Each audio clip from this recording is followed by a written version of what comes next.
Mais pour là, je vais vous parler de fromager. Celui-là, si je le compare à un être humain, je dirais qu'il a encore biberon en main parce qu'il est tout petit. C'est une variété d'arbre qui a une longévité énorme. Le fromager peut avoir 200 ans, voire au-delà. Par contre, son ennemi peut être moi, en tant qu'exploitant forestier ou les roches souterraines qui peuvent mettre fin à sa vie. Lorsqu'il est immense, on l'abat. En tant que grume, on le transporte à l'usine. Après déroulage, on fabrique le contreplaqué avec. Des cahiers, des livres, des bûchettes, des boîtes d'allumettes avec le fromager. Ça, c'est côté. Oui, ça fait des fruits, des coques.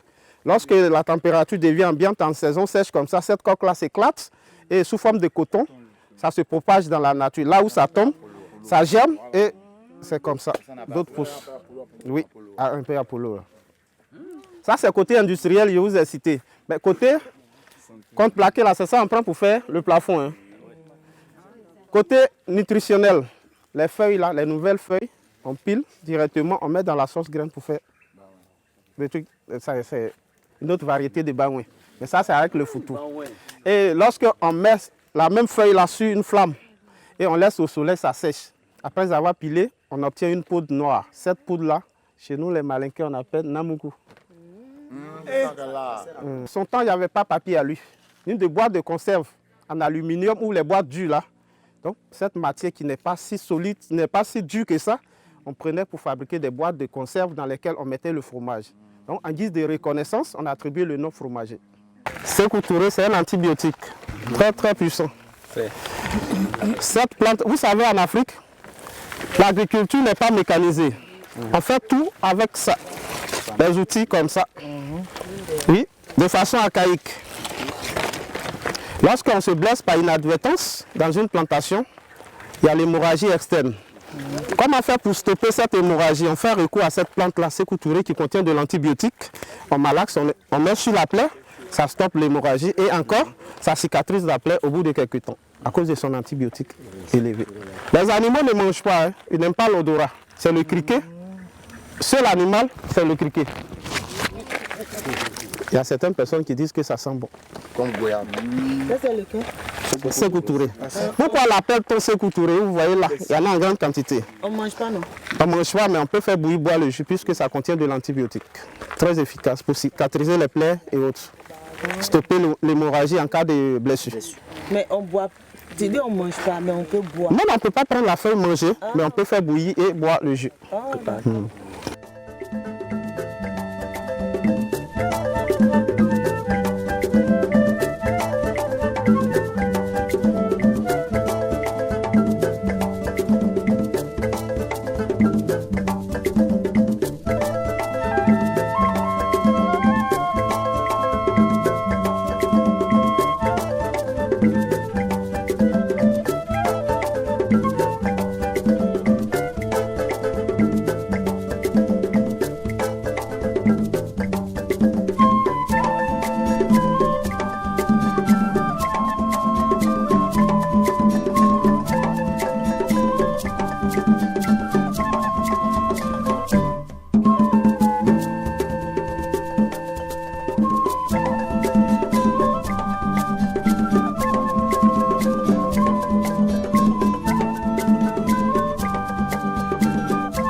Sans consommer le manioc, à Dabou, il aura mort d'homme. À Blocos, à Bobo, à Yopougon. On cultive le manioc par boutu, un peu comme le poivrier. Il pousse un peu partout, mais ne vous hasardez pas à aller cultiver le manioc dans le ravin. Sinon, en lieu et place des tubercules, ce sont des racines que vous allez avoir. Il n'aura pas de tubercules, ou bien ça va pourrir. À Songo, Songo Sud, nous sommes à Songo Nord. Au sud, comme ça, c'est une zone sablonneuse. Vous savez que le sable ne retient pas l'eau. Raison pour laquelle le manioc réussit là-bas. Sinon, là où l'eau vient stagner, ça ne peut pas aller. Lorsque le serpent nous pique, on prend les feuilles de manioc, on mâchouille. Et dans l'immédiat, on avale le jus. Et ça freine l'expansion du venin dans le corps.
L'EVA est une culture d'origine brésilienne, précisément de l'Amazonie. Vous savez, sur Terre, lorsqu'on détient une bonne chose, il faut partager. Donc, du Brésil, précisément de l'Amazonie, là, l'EVA s'est retrouvé en Malaisie. De la Malaisie, aujourd'hui, la Côte d'Ivoire est le 4e exportateur mondial. Et le premier, c'est la Thaïlande. Mais comment faire pour créer sa plantation d'EVA? C'est pourquoi je vous ai dit non. Une plantation de l'EVA, elle est différente d'une rizière. Pour la rizière, on attroupe la semence et ça marche. Mais concernant l'EVA culture, c'est un mécanisme qu'il faut mettre en place. Je vous ai montré les grains. Les grains ont commencé à tomber depuis le mois d'août. Septembre, c'était l'apothéose. Et à présent, c'est la germination. Ces jeunes pousses, vous voyez. Lorsque les graines tombent, il faut passer à une phase appelée le germois. Le germois, ce n'est autre que la pépinière. Faire la pépinière. Et lorsqu'il est comme ça, qu'est-ce qu'il faut faire? Il faut passer à une autre étape appelée le greffage. Après le germois, il faut greffer. Greffer un corps ou une plante revient à faire quoi, les pédagogues? C'est de mettre deux plantes ensemble. Le mot est déjà gagné. Faire ce brassage-là. J'applique un corps B sur le corps A dont je dispose. Faire le mélange. Pourquoi cela? L'eau qui sort d'un arbre, comment vous l'appelez? La sève. La sève. En EVA culture, cette sève-là, on l'appelle le latex. Le latex est constitué d'eau et de caoutchouc. Pendant que la plante n'est pas greffée, là, il y a plus d'eau que caoutchouc. Mais nous, qu'est-ce qu'on recherche? Le caoutchouc. Si c'était l'eau, on allait faire recours à un ruisseau. On a besoin de caoutchouc. Donc, il faut forcément faire le mélange de ces clones. J'attache avec la bande plastique. Et cela va me coûter 21 jours. Pour que j'enlève la bande pour passer au planting. OK? Pour atteindre les 21 jours, qu'est-ce que je fais? Moi, je suis en train de couper la forêt, brûler, défricher et faire le piquetage. Piquetage, vous avez le mot piquer. Connaître le métrage entre les plantes et les séparer. Pourquoi on les sépare? Pour que l'air circule, les plantes grandissent vite. Lorsqu'on les attroupe, ils ne peuvent pas grossir, gagner en volume.